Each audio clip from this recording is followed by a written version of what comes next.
r/pettyrevenge coworker sabotaged me, so I got them fired instead. The presentation file was corrupted. Again. I stared at my laptop screen in the boardroom, watching 30 slides of meticulously crafted marketing strategies dissolve into pixelated garbage while 12 pairs of eyes, including our biggest clients, burned holes through my skull. The cursor blinked mockingly where my Q3 revenue projections should have been. I'm so sorry, I stammered, my voice cracking like a teenager's. Let me just pull up my backup. The backup was corrupted too. Of course it was. Mr. Chen, our client, checked his Rolex with the kind of theatrical disappointment that screams, billable hours wasted. Perhaps we should reschedule when you're more prepared. My boss Janet's smile could have cut glass. Absolutely. Sarah will have everything sorted by Friday. The way she said my name made it sound like a disease. As the room emptied, I caught sight of Marcus hovering by the door, his expression the perfect blend of concern and sympathy. That's rough, Sarah. Tech issues are the worst, right? Something in his tone made my stomach clench, but I was too mortified to analyze it.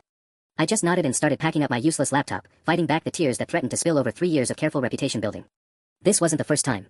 Over the past 2 months, I've been plagued by a string of unlucky incidents. Client emails mysteriously going to spam. Meeting invitations with wrong times. Files that worked perfectly at home but imploded the moment I opened them at the office. Each incident small enough to explain away, but collectively devastating to my credibility. The promotion to senior marketing manager was supposed to be mine. I'd been positioning myself for it since I started at Pinnacle Communications, working 60-hour weeks, bringing in new clients, volunteering for every thankless project. The official announcement was next month, but everyone knew it was between me and Marcus. Marcus Rodriguez. 6 years at the company, charming smile, always quick with a helpful suggestion or a sympathetic ear. The same Marcus who'd offered to review my presentations, just to catch any typos. The Marcus who'd volunteered to help with my client database when I mentioned it was running slowly.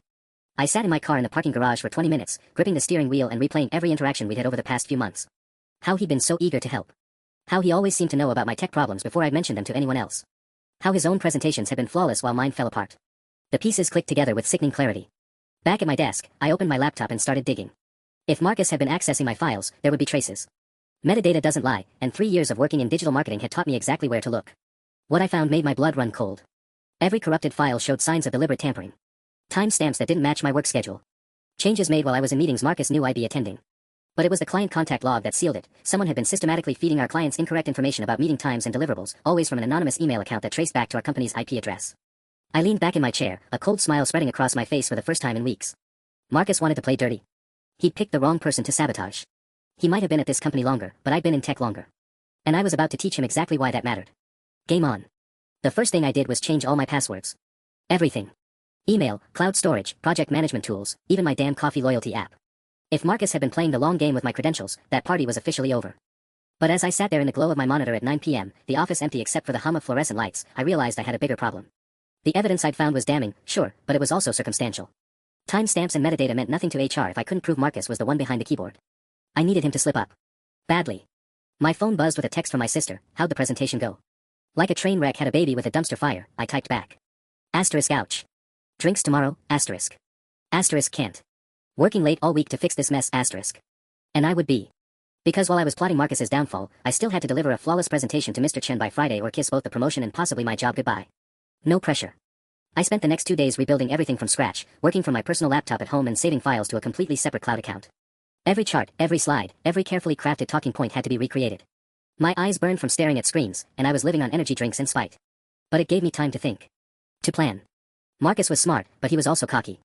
The way he'd lingered in that boardroom, fishing for my reaction, he was enjoying this. Which meant he'd want a front row seat to the sequel. So I gave him one. Hey Marcus, I said Thursday morning, stopping by his desk with what I hoped looked like desperate determination rather than cold calculation. I know this is a huge ask, but could you take a look at my Chen presentation?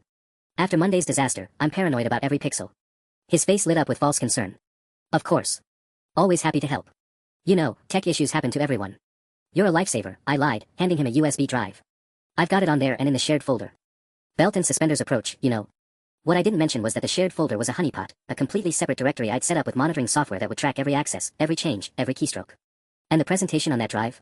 It was real, but it was also loaded with invisible tracking pixels that would phone home the moment anyone opened it. Marcus plugged in a USB immediately, not even waiting for me to walk away. Amateur. Looks great so far, he said, scrolling through the slides. Really thorough research on the market segmentation. I watched his screen from the corner of my eye. He was taking his time, studying each slide with the intensity of someone memorizing weaknesses to exploit. My phone was already buzzing with alerts from the tracking software. I'll give it a proper review tonight and send you notes, he promised. Thanks.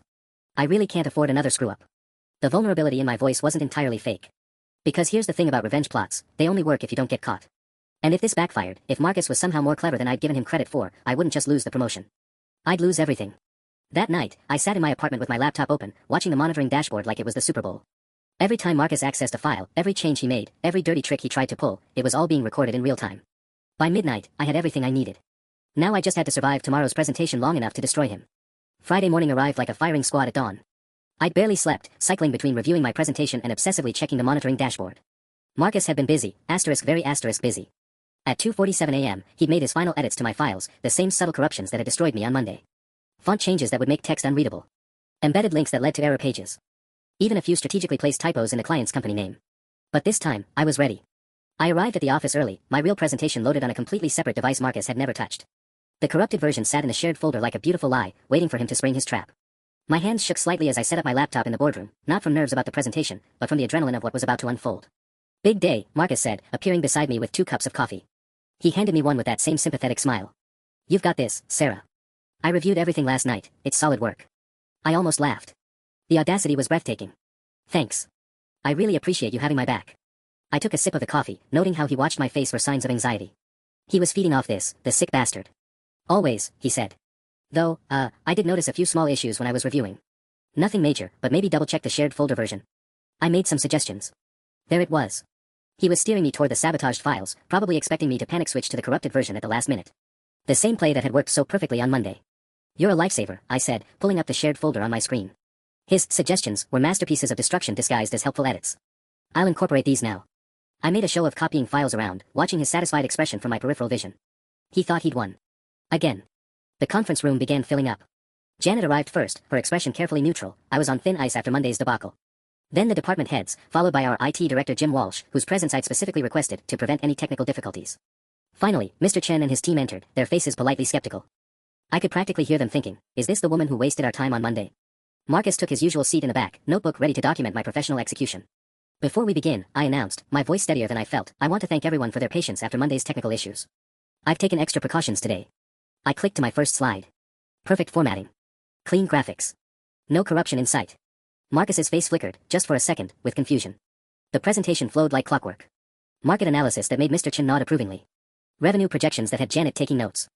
Strategic recommendations that earned actual questions instead of polite endurance. But I could see Marcus getting restless. This wasn't the script he'd written. His confident posture was slowly crumbling into bewildered anxiety. 20 minutes in, during my competitive analysis section, he made his move. Sorry to interrupt, Marcus called out, raising his hand. Sarah, I think there might be an error in slide 15.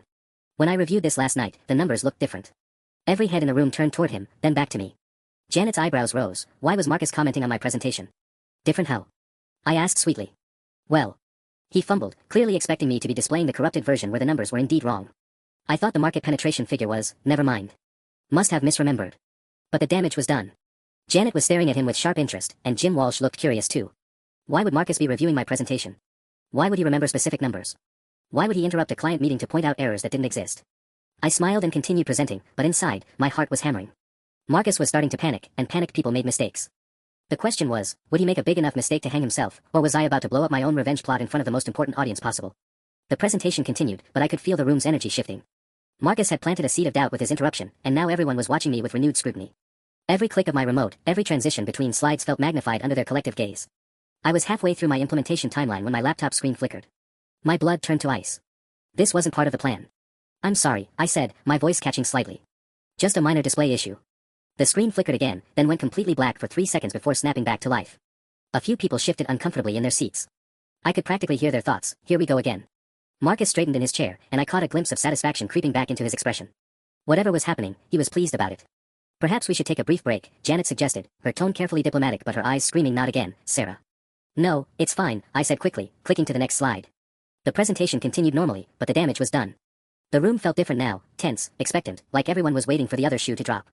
Because here's what I hadn't anticipated, Marcus was still actively sabotaging me. In real time. While I'd been focused on documenting his past attacks, he'd found new ways to strike. The monitoring software I'd installed was capturing everything, but it couldn't prevent the attacks from happening. My phone buzzed with an alert. Someone was accessing my files right now, from Marcus's workstation. He was running a secondary sabotage operation, probably through some backdoor he'd installed weeks ago. I had 2 choices, abort the presentation and look incompetent again, or push through and hope my evidence would be enough to destroy him afterward. But if the system crashed during the Q&A session with Mr. Chen watching. The ROI projections are particularly impressive, Mr. Chen said, leaning forward to study slide 22. But I'm curious about your customer acquisition cost assumptions. This was it, the moment I'd been preparing for. The slide that contained the most critical data, and coincidentally, the one Marcus had corrupted most heavily in his version. If he managed to push through another attack right now. My laptop screen flickered again. Longer this time. Sarah, Janet's voice carried a warning edge. I glanced at Marcus. He wasn't even trying to hide it anymore, his fingers were flying across his keyboard under the conference table, his eyes fixed on his phone screen. He was orchestrating this disaster in real time, confident that another technical failure would finish me for good. But he'd made a crucial mistake. Jim Walsh was sitting at the perfect angle to see Marcus's frantic typing, and the IT director's expression was growing increasingly suspicious. I can answer that question about acquisition costs, I said, clicking to my backup slide while praying it would load. But first, I'd like to address something that's become apparent during this presentation. The room went dead silent. Janet looked like she was about to have an aneurysm. Jim, I said, making direct eye contact with the IT director. Could you help me with something? I've been experiencing some unusual technical issues, and I think someone might be actively interfering with my presentation right now. Marcus's typing stopped abruptly. The color drained from his face. Interfering how? Jim asked, his security instincts clearly activated. Remote access. File manipulation. The kind of thing that would show up in real-time monitoring logs. I turned my laptop screen toward him. I've been running tracking software for the past 3 days. The silence in the room was deafening. Mr. Chen looked intrigued rather than annoyed. This was clearly not the kind of drama his usual vendor meetings provided. Janet appeared to be calculating whether she could plausibly claim she'd never met me. And Marcus? Marcus looked like a man watching his career explode in slow motion. That's ridiculous, he stammered. Why would anyone? Jim, I interrupted, would you mind checking what devices are currently accessing my shared folders? The logs should show active connections. Jim was already pulling out his laptop, his expression grim. In the world of corporate IT, unauthorized access wasn't just unethical, it was potentially criminal. Marcus stood up abruptly. I should probably get back to. Sit down, Marcus, Janet said sharply. Her voice could have frozen helium. I think we all want to see what Jim finds. The next 60 seconds felt like hours. Jim's fingers moved across his keyboard with the efficiency of someone who conducted these digital investigations before. Marcus sat frozen in his chair, trapped between the conference room door and a dozen pairs of increasingly hostile eyes. And me? I was about to find out if 3 years of careful planning and 3 days of desperate preparation were enough to save my career and destroy the man who tried to steal it. Jim's laptop screen reflected blue light across his concentrated face as he dove deeper into the system logs. The silence stretched like a taut wire, broken only by the soft clicking of his keyboard and Marcus's increasingly labored breathing. Well, Jim said finally, his voice carefully neutral. This is interesting. Marcus's Adam's apple bobbed as he swallowed hard. I could see sweat beading on his forehead despite the conference room's aggressive air conditioning. There are definitely active connections to Sarah's shared folders, Jim continued, angling his screen so Janet could see. Multiple unauthorized access points over the past several weeks, and... He paused, squinting at the data. Someone is connected right now. The session started about 20 minutes ago. 20 minutes, Janet repeated slowly. Right around when our presentation began. Mr. Chen leaned back in his chair, arms crossed, watching this corporate drama unfold with the detached interest of someone whose billable hours were rapidly becoming worthwhile entertainment. Can you trace the source? I asked, though I already knew the answer. My monitoring software had been logging everything. Give me a second, Jim muttered, pulling up what looked like a network diagnostic tool. The connection is coming from workstation 847B. That's. He turned to look directly at Marcus, whose face had gone from pale to green. That's Marcus's desk, Janet finished, her voice dropping to the temperature of liquid nitrogen. Marcus shot up from his chair like he'd been electrocuted. This is insane. I was just reviewing files Sarah asked me to look at. She gave me access herself. The USB drive, yes, I said calmly. But that doesn't explain why you're actively connected to my folders during a live client presentation. Or why the logs show you've been making unauthorized changes for weeks. I haven't been making changes. Marcus's voice cracked. I've been trying to help you. Ask anyone, I've been nothing but supportive. Then you won't mind if Jim pulls up the edit history. I pulled out my phone and opened the monitoring app. Because I have timestamps for every modification, including the ones you made at 2:47 a.m. last night. The room erupted in murmurs. Janet's expression could have melted steel, and even Mr. Chen's eyebrows had climbed toward his hairline. But then Marcus did something I hadn't expected. He laughed. Not a nervous chuckle or a panicked giggle, a genuine, confident laugh that made my stomach drop into my shoes. You know what, Sarah? You're absolutely right, Marcus said, his entire demeanor shifting. The panic was gone, replaced by something that looked almost like relief. I have been accessing your files. I have been making modifications. And I've been documenting every single thing you've asked me to do. My blood turned to ice. What? Marcus pulled out his phone with theatrical flourish. Every text message where you begged me to fix your presentations. Every email where you asked me to make improvements to your work. Every time you came crying to my desk because you couldn't handle the pressure of this promotion. That's not, I started, but he cut me off. Jim, I think you should also check Sarah's personal cloud storage accounts. You'll find multiple versions of every presentation, including drafts that show she's been deliberately creating subpar work to make it look like she was being sabotaged. The room spun around me. This wasn't possible. This wasn't the plan. She's been playing victim for months, Marcus continued, his voice growing stronger. Manufacturing evidence, creating fake technical problems, all to frame me for her own incompetence. The promotion stress finally got to her. Janet was staring at me now with dawning horror. Sarah, is this true? No. I gasped. He's lying. The monitoring software. Monitoring software that you installed, Marcus interrupted smoothly. Which you could have programmed to show anything you wanted. And that's when I realized Marcus wasn't just smart. He was smarter than me. The room felt like it was tilting sideways. Marcus stood there with that triumphant smile, holding his phone like a smoking gun, while my carefully constructed revenge plot crumbled around me like a house of cards in a hurricane. Show them, I whispered, my voice barely audible. Show them the messages. Marcus's smile widened. Of course. He started swiping through his phone with theatrical precision. Here's one from last Tuesday. Marcus, I'm drowning here. Can you please look at my chin presentation? I need your help fixing the formatting issues. My heart stopped. I had sent that message. But the context. And here's another from 3 weeks ago. You're so much better at this technical stuff than me. Could you help optimize my files? I'm worried they're not good enough. Each message he read aloud was real. Each one was mine. But stripped of context, without the screenshots of his helpful responses, without the evidence of what he'd done with that access, they painted a picture of someone begging for help, not someone being sabotaged. You manipulated me, I said, my voice growing stronger as the pieces clicked together. You offered to help so you could. So I could what, Sarah? Make you look incompetent. Marcus laughed again. You managed that all by yourself. I was just trying to be a good colleague. Jim was pulling up more logs, his expression troubled. Janet looked like she was watching a car accident in slow motion. And Mr. Chen, God, Mr. Chen was taking notes now, probably planning to tell this story at every business dinner for the next decade. But then something Marcus said caught my attention. Something that didn't quite fit. You said I asked you to optimize my files, I repeated slowly. When was that exactly? 3 weeks ago. I just showed you the message. But 3 weeks ago, I hadn't had any technical problems yet. So why would I ask you to optimize files that were working perfectly? Marcus's confident expression flickered for just a moment. You were being proactive. Planning ahead. Or, I said, my confidence returning as I spotted the crack in his story, you sent yourself that message from my phone. That's ridiculous. Jim, can you check the metadata on those text messages? Specifically whether they were sent from my device or just appeared to be from my number. Marcus's face went pale again. You can't just access someone's personal phone records. Actually, Jim said, looking up from his laptop with renewed interest, I can check the message routing through our company's communication servers. We monitor all devices that access company networks. The tide was turning, but Marcus wasn't finished. Even if some messages were misrepresented, that doesn't change the fact that Sarah has been creating fake evidence for weeks. She's been planning this whole elaborate frame job. Then explain this, I interrupted, pulling up the real-time monitoring dashboard on my phone. This shows you accessing my files right now, while we're sitting in this room. You've been actively corrupting my presentation for the past 30 minutes. Marcus glanced at his own phone, and I caught him quickly closing an application. You were just what? Accidentally hacking into my accounts during a client meeting? The room erupted in whispers. Janet held up her hand for silence, her face cycling through emotions like a slot machine before landing on pure fury. Both of you, she said through gritted teeth, in my office. Now. Jim, I want a full forensic analysis of both their systems. Mr. Chen, I am profoundly sorry for this unprecedented. Actually, Mr. Chen interrupted, standing with obvious amusement, this has been fascinating. Better than Netflix. He straightened his tie. But I do need that presentation data sometime this century. Perhaps the person who didn't sabotage anyone could email me the real version. As the room began to empty, Marcus leaned close to me, his voice barely a whisper. You have no idea what you've started. The walk to Janet's office felt like a death march. Marcus stayed 2 steps behind me, close enough that I could hear his steady breathing, calm, controlled, like someone who still held cards he hadn't played yet. That whispered threat echoed in my head, you have no idea what you've started.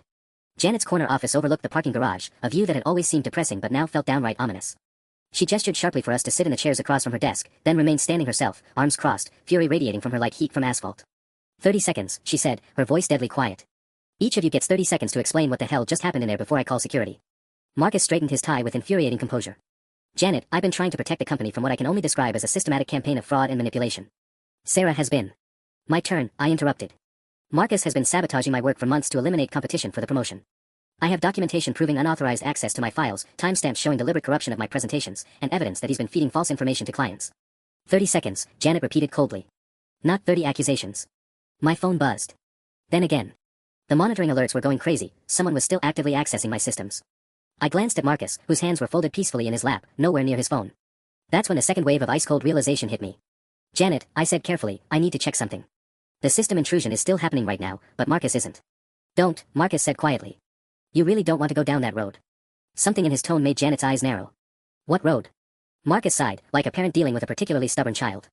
Sarah's about to accuse someone else of being involved. Because that's what people do when their conspiracy theories start falling apart, they expand the conspiracy. But I was already pulling up the real-time access logs on my phone, my hands shaking as I traced the active connections. The unauthorized access wasn't coming from Marcus's workstation anymore. It was coming from administrative override, I whispered, staring at my screen. Someone with system admin privileges is in my files right now. Janet went very still. Who has admin access to your project folders? IT management, department heads, and... I looked up at her slowly. Senior partners. The silence in the room was suffocating. Marcus's expression had shifted to something I couldn't read, not quite satisfaction, but close. Like someone watching a chess match where he already knew the outcome. Janet, he said softly, maybe we should discuss this privately. Without Sarah present. No, Janet said firmly. If there's an admin level breach happening, we handle it now, together. I'm calling Jim. But as she reached for her phone, Marcus spoke again. I wouldn't do that if I were you. Janet's hand froze. Excuse me. Jim's been very helpful throughout this whole situation. Haven't you, buddy? My blood turned to liquid nitrogen. Jim's involved. Marcus finally smiled, not the fake sympathy I'd grown used to, but something genuine and infinitely more terrifying. Sarah, you've been thinking too small. This was never about just the two of us competing for a promotion. Janet set her phone down slowly. Marcus, what exactly are you implying? I'm not implying anything. I'm stating facts. The Henderson account that mysteriously chose our competitor last month. The client database that somehow got corrupted right before the quarterly review. Sarah's sabotage issues. He shrugged. All connected. All part of a much larger house-cleaning operation. House-cleaning? I repeated. Budget cuts are coming, Sarah. Big ones. The promotion was never real, it was bait. They needed someone to blame for the lost accounts, the missed targets, the technical failures that have been plaguing the department. Marcus leaned forward. Congratulations. You've been the perfect scapegoat. Janet's face had gone completely white. That's insane. Is it? Jim controls the digital evidence. I documented the behavioral patterns. And you? Marcus turned to Janet with mock sympathy. You get to be the department head who discovered the saboteur and saved the company millions in potential losses. My phone was buzzing constantly now, alert after alert as my entire digital presence was systematically dismantled in real time. Files disappearing. Access logs being modified. Evidence evaporating like it had never existed. Call security, I said frantically to Janet. Call them now. But Janet wasn't reaching for her phone. She was staring at Marcus with an expression I couldn't decode. And that's when I realized the most terrifying truth of all. The expression on Janet's face wasn't shock or confusion. It was resignation. How long have you known? Marcus asked her, his voice gentle, almost kind. Janet closed her eyes for a moment, then sank into her chair like someone carrying an unbearable weight. The budget meeting was 3 weeks ago. They're eliminating the entire marketing department by Christmas. Consolidating with the Denver office. The room spun around me. What?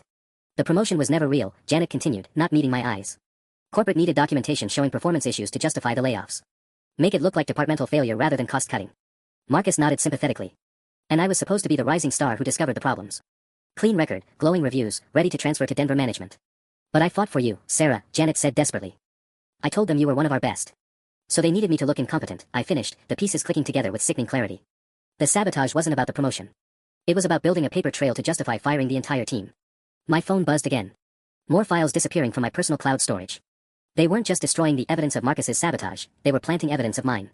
Jim's been very thorough, Marcus said, checking his watch. By the time security reviews your systems, they'll find clear evidence that you've been embezzling from the client entertainment budget, sharing confidential information with competitors, and systematically destroying company data.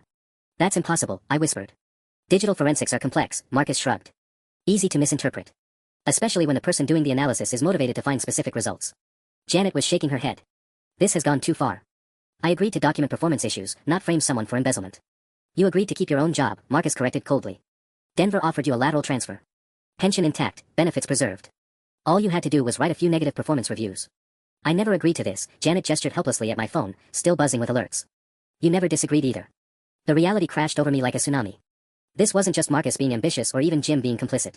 This was corporate policy, executed through a deliberate conspiracy that reached levels I couldn't even see. How many people? I asked quietly.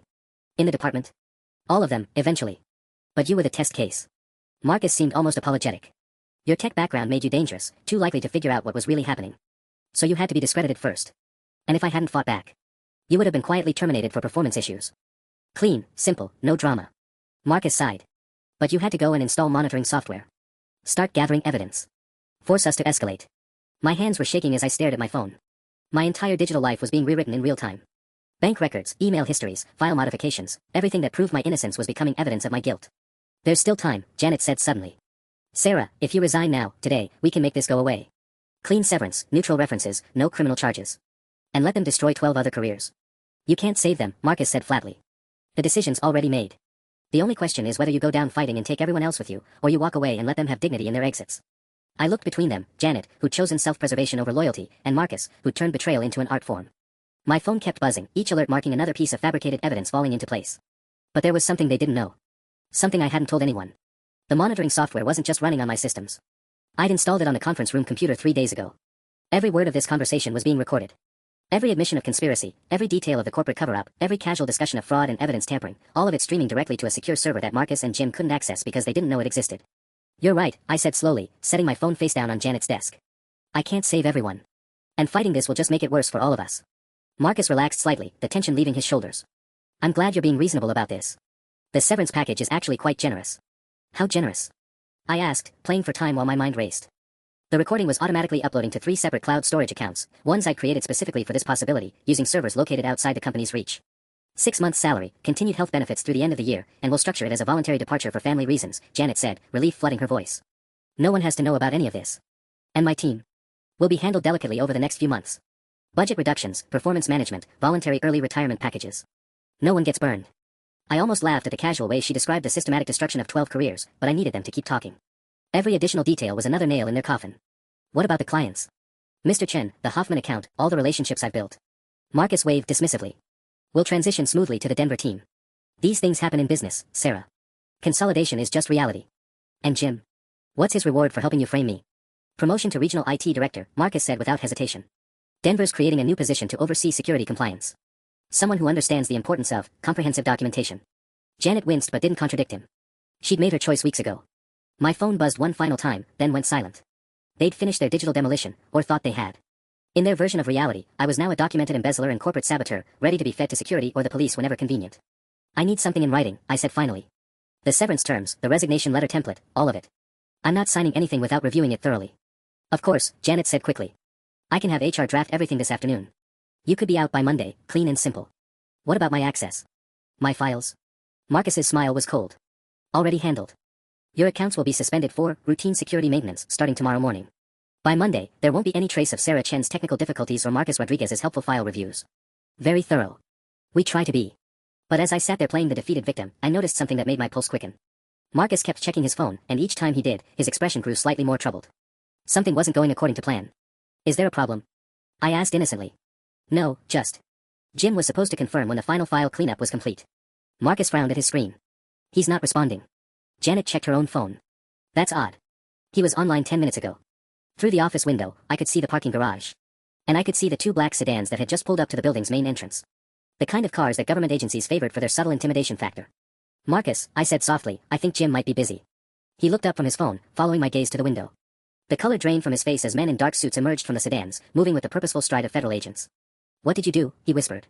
I smiled for the first time in weeks. Something you never thought I was smart enough for. The federal agents were in the building now.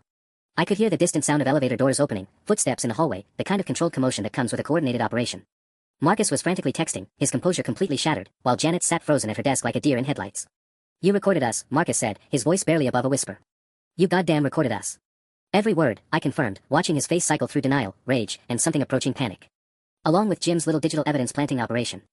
Turns out the FBI takes corporate fraud very seriously, especially when it involves systematic employee targeting and conspiracy. Janet's phone rang. She stared at it like it might explode, then answered with a shaking hand. Hello. Her face went ashen. Yes, they're both here. In my office. We'll be right out. Who was that? Marcus demanded. Security. There are federal agents in the lobby asking for all 3 of us by name. The beautiful irony wasn't lost on me. While Marcus and Jim had been busy fabricating evidence of my crimes, I'd been documenting their actual ones. The monitoring software in the conference room had captured not just our conversation, but 3 days of Marcus's detailed explanations of the conspiracy to Janet, Jim's technical discussions about evidence manipulation, and even a recorded phone call where someone from corporate explicitly discussed the Sarah problem. How long? Marcus asked, his strategic mind still working despite the panic. How long have you been recording? Since Monday. The day you destroyed my first presentation. I stood up, smoothing my skirt with hands that were no longer shaking. I installed monitoring equipment in every conference room, every shared workspace, even the break room. Amazing what people will say when they think they're safe. That's illegal surveillance. Of public spaces in a corporate environment where I had legitimate access. Actually, it's not. I checked with a lawyer first. Janet made a small choking sound. A lawyer?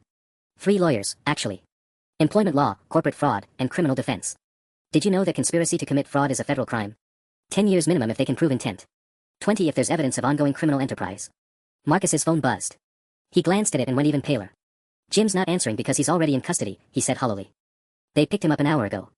The footsteps in the hallway were getting closer now. Professional, measured, inexorable. Janet was openly crying, her career and pension evaporating before her eyes. But Marcus. Marcus was calculating. You don't understand what you've done, he said, his voice taking on a desperate edge. This goes beyond just us. The people who ordered this, who approved the budget cuts, who designed this whole operation, they have resources you can't imagine. Lawyers, connections, ways of making problems disappear. You mean people like Richard Steinberg? I pulled out a second phone, one neither of them had ever seen. The senior partner who authorized the Sarah elimination protocol. Funny thing about executive conference rooms, they have the best acoustic pickup for recording devices. Marcus went completely still. You didn't. Conference call Tuesday morning. Richard, 2 board members, and someone from the parent company's legal department. 43 minutes of detailed discussion about liability management, evidence fabrication, and something they called strategic employee removal. I tucked the phone away. The FBI was very interested in that recording. A knock at the door interrupted us. Firm, authoritative, final. Federal agents, a voice called. We need to speak with Marcus Rodriguez, Janet Chen, and Sarah Williams. Janet was sobbing now. Marcus looked like he was considering jumping out the window, despite being on the 4th floor. And me? I felt something I hadn't experienced in months, complete, overwhelming relief. One more thing, I said quietly as footsteps gathered outside the door. The Henderson account you mentioned? The one that mysteriously chose our competitor? I have recordings of Jim discussing how he leaked our proposal to their IT department. The Hoffman account too. Even the quarterly database corruption. Marcus stared at me with something approaching awe. How long have you suspected? Honestly? About 10 minutes into our conversation. But I've been documenting everything since the first presentation failure, just in case. I walked toward the door. The difference between us, Marcus, is that you assumed I was stupid. I just assumed you were guilty. The knock came again, more insistent this time. I reached for the door handle, then paused. Oh, and Marcus. That promotion. It turns out it was real after all. Corporate just called this morning, they're promoting me to Regional Investigation Coordinator. Apparently, they're very impressed with my attention to detail. His jaw dropped as I opened the door to face 3 federal agents with badges and very serious expressions. Gentlemen, I said pleasantly, I believe you're here about the conspiracy case. I have additional evidence you'll want to review. The lead agent, a woman with steel gray hair and eyes that missed nothing, stepped into Janet's office like she owned it. Behind her, 2 younger agents flanked the doorway, not blocking it, but making it clear that leaving wasn't currently an option. I'm Agent Patricia Morrison, FBI White Collar Crime Division, she said, her voice carrying the kind of authority that made even innocent people feel guilty. We need to discuss some irregularities in your company's employment practices. Marcus had recovered some of his composure, slipping back into the smooth corporate persona that had fooled me for months. Agent Morrison, I think there's been some misunderstanding. We're dealing with an internal personnel matter involving a disgruntled employee. Ms. Williams? Agent Morrison's gaze shifted to me. You're the one who contacted our office. I am. I have extensive documentation of a conspiracy too. She's been fabricating evidence for weeks, Marcus interrupted smoothly. Creating fake recordings, manipulating digital files, even installing unauthorized surveillance equipment. We were just discussing her resignation when you arrived. The second agent, a younger man with the kind of buzz cut that screamed military background, pulled out a tablet. Actually, we've already reviewed the preliminary evidence Ms. Williams provided, along with some additional materials we obtained through our own investigation. Marcus's confident expression flickered. What additional materials? Bank records showing unusual payment transfers between Pinnacle Communications and several shell companies, Agent Morrison replied. Communication logs indicating coordinated activity between multiple employees. And some very interesting emails from your parent company's legal department. Janet made a strangled noise. You've been monitoring our emails. We've been monitoring a lot of things, Ms. Chen. Your company triggered multiple federal fraud alerts over the past 6 months. Employee complaints about systematic targeting, client data being leaked to competitors, financial irregularities in several accounts. Morrison's smile was razor-thin. Ms. Williams's recordings just helped us connect the dots. My stomach dropped. You were already investigating. For 3 months. Your documentation accelerated our timeline considerably, but you weren't our only source. The younger agent consulted his tablet. We have cooperation agreements with 4 other employees, including someone from your IT department. Marcus went rigid. Who? Someone with administrator access who got nervous about evidence tampering requests. Started making copies before implementing the changes. Morrison pulled out her own phone. Jim Walsh has been working with us for 6 weeks. The room spun around me. Jim wasn't Marcus's accomplice, he was a federal informant. Every conversation, every file access, every piece of evidence they'd planted had been documented by the FBI in real time. That's impossible, Marcus breathed. He showed me the fabricated files himself. He demonstrated how he was framing Sarah. He showed you what we told him to show you, Morrison cut him off. While recording every instruction you gave him about evidence manipulation and conspiracy coordination. Janet was hyperventilating now, clutching her desk like it was the only solid thing left in the universe. But the budget cuts, the department elimination, that's real, right? That came from corporate. Oh, the budget cuts are very real, the younger agent confirmed. What's interesting is how certain employees used that information to target specific coworkers for elimination, turning necessary downsizing into personal vendettas. Marcus's phone buzzed. He glanced at it automatically, then went chalk white. They're arresting Richard Steinberg. Morrison nodded approvingly. Mr. Steinberg was very cooperative once we explained the federal penalties for conspiracy to commit fraud. Provided us with detailed information about the strategic employee removal program you mentioned in your recording. What recording? Marcus demanded, his last shred of composure unraveling. I smiled sweetly. The one from 10 minutes ago, where you confessed to everything. The conference room has been wired since Monday, remember? Every word you just said about the conspiracy, about framing me, about Jim's evidence planting, all recorded and transmitted to federal servers. You said you were going to resign. Marcus exploded. You said you understood. I said I couldn't save everyone, I corrected. I never said I wouldn't try to save myself. Agent Morrison stepped between us, her expression professionally neutral. Mr. Rodriguez, you're under arrest for conspiracy to commit fraud, computer tampering, and violation of federal communication statutes. You have the right to remain silent. As the Miranda rights filled the air, Marcus turned to stare at me with something between hatred and grudging respect. This isn't over. There are people involved in this who won't go down quietly. Actually, I said, watching the handcuffs click into place around his wrists, it's just getting started. Because what Marcus didn't know, what none of them knew, was that my 3 days of evidence gathering had uncovered something much bigger than just a departmental conspiracy. The shell companies Agent Morrison mentioned. I'd found a connection to those myself, buried in email metadata that Marcus thought he deleted. And the pattern of strategic employee removal wasn't limited to our department. Or even our company. It was happening in 12 different corporations across 6 states. All with the same parent company. All using identical tactics. All targeting employees who might be smart enough to figure out what was really happening. The FBI was about to discover that what started as my petty revenge plot had accidentally exposed a multi-million-dollar corporate espionage network. And I was going to have a front row seat to watch it all burn down. The federal agents had been gone for 2 hours, taking Marcus and Janet with them in separate vehicles. I sat alone in the empty conference room where this whole nightmare had started, staring at my laptop screen and trying to process what Agent Morrison had told me before she left. "We'll need you to continue working normally for the next few weeks," she'd said, her tone making it clear this wasn't a request. "There are other employees in the network who don't know about the arrests yet. We need to see how they react." Other employees. Plural. I pulled up the company directory, studying faces I'd worked alongside for 3 years, wondering who else had been playing games I didn't understand. The paranoia was already setting in, every friendly smile, every helpful offer, every casual conversation suddenly felt loaded with hidden meaning. My phone buzzed with a text from an unknown number, *, we need to talk. Coffee shop across the street, 20 minutes. Come alone. A friend, *. My blood turned cold. The FBI had specifically warned me that other conspirators might try to contact me once word of the arrest spread. But they'd also said to act normal, which presumably meant not ignoring potential leads. I grabbed my purse and headed for the elevator, hyper-aware of every person I passed in the hallway. The marketing department felt like a ghost town, half the desks already empty as news of the FBI situation had somehow leaked despite Agent Morrison's instructions for discretion. The coffee shop was crowded with the usual afternoon rush, which should have felt safe but instead made me paranoid about every face in the crowd. I ordered a latte I didn't want and found a corner table with clear sightlines to both exits. Sarah. I turned to find David Kim from accounting sliding into the seat across from me. David, who'd always been quiet and professional, who'd helped me track down budget discrepancies last year, who'd seemed genuinely concerned when my presentation started falling apart. "David? Did you send that text?" He nodded, his usually calm demeanor cracked with stress. "We don't have much time. There are things you need to know before they figure out you're not going to quietly disappear." "They?" "David, what are you talking about?" He leaned forward, lowering his voice to barely above a whisper. "The FBI thinks they caught the whole network, but they're wrong. Marcus and Jim were middle management. The real operation goes much deeper." My stomach dropped. "How do you know that?"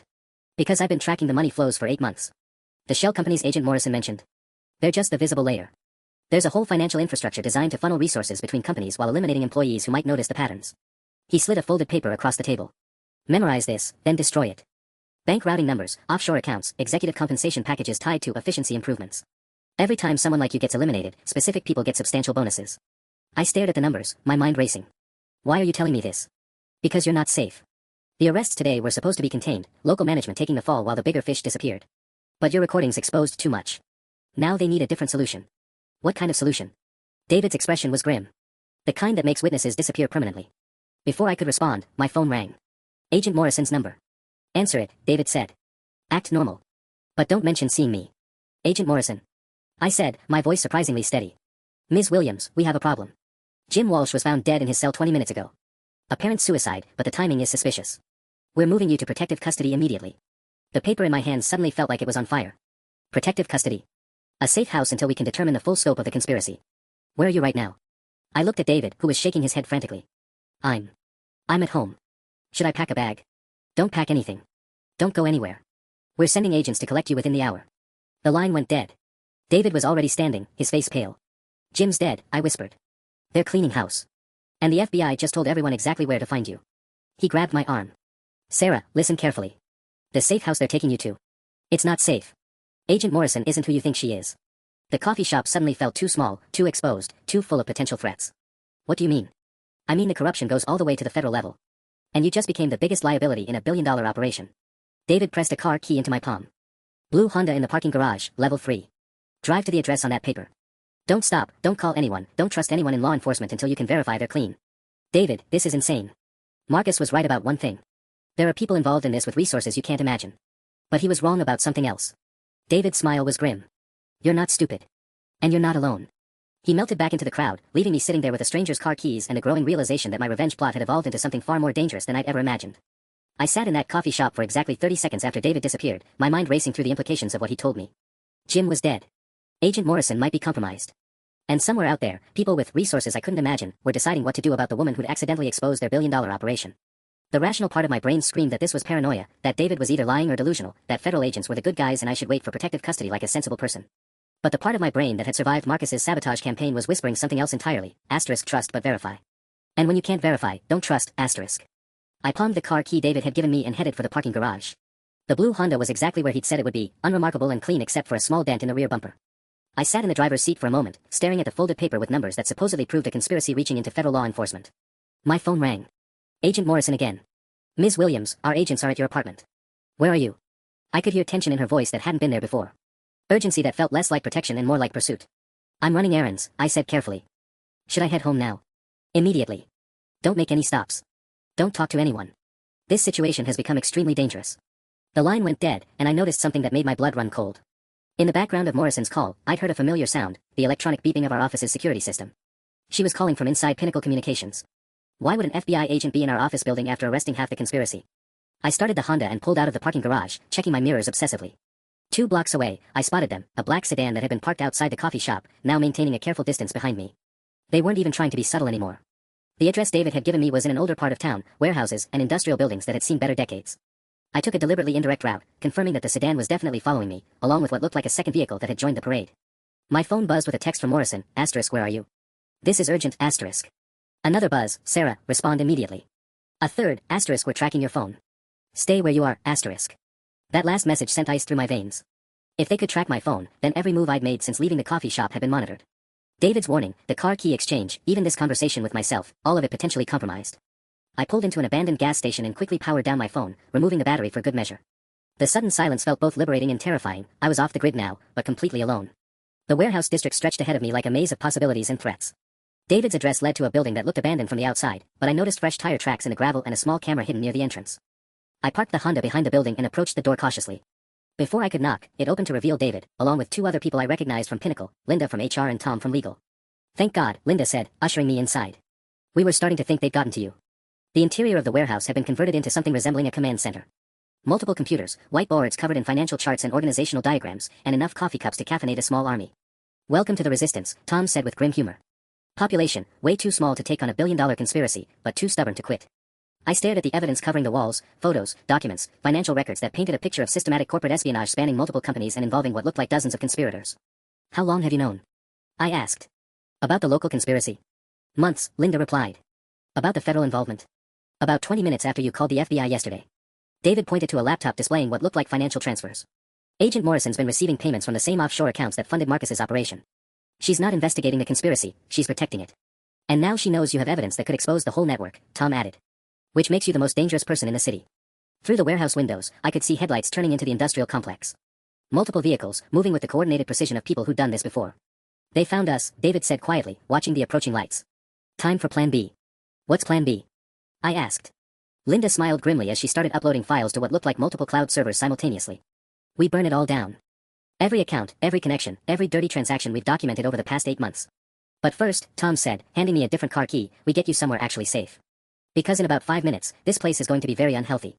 The sound of car doors slamming echoed through the night air, followed by the unmistakable sound of people trying to surround a building quietly. Sarah, David said urgently, whatever happens next, remember, the real conspiracy isn't just about eliminating employees. It's about something much bigger. And you're the only one who can prove it. The warehouse lights went out, plunging us into darkness just as the first windows exploded inward. The warehouse erupted into chaos as figures in tactical gear poured through the shattered windows. In the darkness, muzzle flashes strobed like deadly lightning, and I could hear David shouting instructions I couldn't process over the ringing in my ears. Someone grabbed my arm, Linda, pulling me toward what looked like a solid wall but turned out to be a hidden door. Move, she hissed, shoving me into a narrow corridor that smelled of rust and motor oil. Behind us, the command center was being systematically destroyed. I could hear hard drives being smashed, computers crashing to the floor, months of evidence turning to electronic debris. But the uploading process had already started. Somewhere in the digital ether, files were still transferring to servers these people couldn't touch. The corridor led to an underground tunnel that connected to the adjacent building. Linda moved with the confidence of someone who planned this escape route carefully, while I stumbled behind her like a tourist in hell. Where's David? I gasped. Buying us time, she replied grimly. Tom too. They'll meet us at the secondary location if. She didn't finish that sentence. We emerged in the basement of what had once been a printing facility, climbing concrete stairs to a loading dock where an unremarkable white van waited with its engine running. The driver was someone I'd never seen before, a woman in her 50s with the kind of alert eyes that suggested military background. Get in, she ordered. We have maybe 3 minutes before they realize you're not in that warehouse. As we pulled away, I could see smoke rising from the building we'd just escaped. Not fire, tear gas, probably, or some other crowd control measure. These people were professionals, and they wanted answers more than bodies. Who are you? I asked the driver. Someone who's been tracking this conspiracy a lot longer than your office friends, she replied. My name's Rachel Martinez. I used to work for the same agency as your friend Agent Morrison, until I figured out why certain investigations kept getting buried. Linda was frantically working on a tablet beside me. The upload finished, she announced. Everything we had is now distributed across 17 different servers in 8 countries. Even if they destroy every computer we've touched, the evidence survives. Evidence of what, exactly? I demanded. Everyone keeps talking about this bigger picture, but nobody's explained what we're actually dealing with. Rachel glanced at me in the rearview mirror. Corporate warfare. Your company isn't just eliminating problem employees, they're systematically destroying competitors by infiltrating their workforces and sabotaging operations from within. She turned onto a highway, maintaining exactly the speed limit despite the urgency of our situation. The shell companies David mentioned. They're funding insertion operations. People like Marcus get hired by target companies, work their way into positions of trust, then execute coordinated sabotage campaigns that look like internal problems. My stomach dropped as the implications hit me. How many companies? 47 that we can prove. Probably twice that many we haven't identified yet. Linda showed me her tablet screen, displaying a network diagram that looked like a spider web of corporate connections. Each operation eliminates key personnel and destabilizes the company enough that they become acquisition targets. But why target me specifically? I'm not exactly executive material. You were collateral damage that turned into a primary threat, Rachel explained. Marcus was supposed to sabotage your department quietly, making it look like management failure so the parent company could justify the acquisition. But when you started fighting back, gathering evidence, installing monitoring equipment, I became dangerous to the whole operation, I finished. Exactly. And when you contacted the FBI, you accidentally triggered protocols designed to contain exposure at any cost. My phone, which I'd stupidly turned back on to check for messages from David, suddenly rang with an unknown number. Don't answer that, Linda warned. But the phone kept ringing and eventually switched to voicemail. A moment later, it chimed with a message notification. Against my better judgment, I played the voicemail on speaker. Agent Morrison's voice filled the van. Sarah, I know you think you can't trust me, but you're in more danger than you realize. The people you're with aren't trying to help you, they're part of a competing network trying to use you as leverage. David Kim has been feeding information to foreign intelligence services. Linda Chen is wanted for embezzlement in 3 states. You need to surrender yourself to federal custody immediately, or I can't guarantee your safety. The van went silent except for the hum of highway traffic. Rachel's knuckles were white on the steering wheel. Well, she said finally. This just got a lot more complicated. The van pulled into what looked like an abandoned truck stop, but I could see the subtle signs of activity, fresh tire tracks, recently cleaned windows, the kind of tactical positioning that screamed, safe house, to anyone who'd been living this nightmare long enough. We need to settle this now, Rachel said, turning to face me and Linda. Before Morrison's people track us down again. I stared at my phone, Morrison's voicemail still echoing in my head. How do I know who to trust? For all I know, you're all lying and I should just turn myself into actual federal authorities. Because, Linda said quietly, I can prove who I really am. She pulled out a badge I'd never seen before, not FBI, not local police, but something that made Rachel's eyes widen with recognition. Internal Affairs, Treasury Department. I've been undercover at Pinnacle for 14 months, tracking the financial network that's been funding these operations. Linda's entire demeanor had shifted, the nervous HR representative replaced by someone with unmistakable authority. Agent Morrison is under investigation by my department for corruption, conspiracy, and about 12 other federal crimes. Rachel laughed, actually laughed. Treasury IA. No wonder you knew exactly which financial records to grab. And David? Former NSA cybersecurity, now freelancing for the good guys.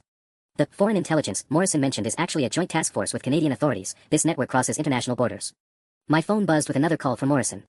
This time, I answered. Agent Morrison. I'm ready to come in. Thank God, Sarah. Where are you?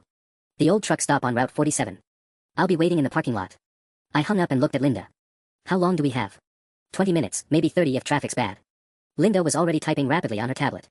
That's enough time to finish this properly. Because here's what I'd figured out during that terrifying van ride, I wasn't running anymore. I was tired of being reactive, tired of being a victim, tired of other people controlling my story. Morrison wanted to silence me to protect her network. Linda and David wanted to use my evidence to expose it. Rachel wanted to leverage the whole situation for her own investigation. But I wanted something simpler, I wanted justice. Real justice, not the complicated federal version where deals get made and people disappear into witness protection.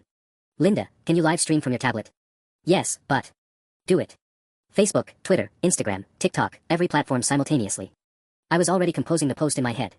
We're going to make this so public that Morrison can't make it disappear. Sarah, that's incredibly dangerous. More dangerous than trusting federal agents who've been compromised. More dangerous than running forever. I shook my head. I'm done being afraid. The live stream went active just as headlights appeared on the horizon. Multiple vehicles, approaching fast. Hi, Internet, I said, looking directly into the tablet's camera. My name is Sarah Williams, and I'm about to expose a billion-dollar conspiracy that involves corporate sabotage, federal corruption, and the systematic elimination of whistleblowers. If something happens to me in the next few minutes, everything you need to know has been uploaded to the servers listed in the description. The vehicles were closer now. I could see Morrison's black sedan leading a convoy of official-looking cars. The woman approaching us is FBI agent Patricia Morrison, who's been taking payments to protect a corporate espionage network. The evidence is all documented, all uploaded, all beyond their ability to destroy. Morrison's car screeched to a halt 50 feet away. I could see her face through the windshield, shock, fury, and the dawning realization that her careful operation had just been blown apart by social media. Agent Morrison, I called out, still speaking to the camera, would you like to explain to my viewers why you're working with corporate conspirators to eliminate whistleblowers? She stepped out of her car, hand resting on her weapon, but the live stream counter was climbing rapidly, hundreds of viewers becoming thousands as people shared the feed. Sarah, end the broadcast and we can discuss this reasonably. Like you discussed things with Jim Walsh. Oh wait, he's dead under suspicious circumstances. The viewer count hit 10,000. Then 20. Local news stations would be monitoring social media, federal oversight agencies, congressional staffers looking for the next big scandal. Morrison's backup plan, whatever it had been, was evaporating in real time. You have no idea what you've done, she said, but her voice lacked conviction.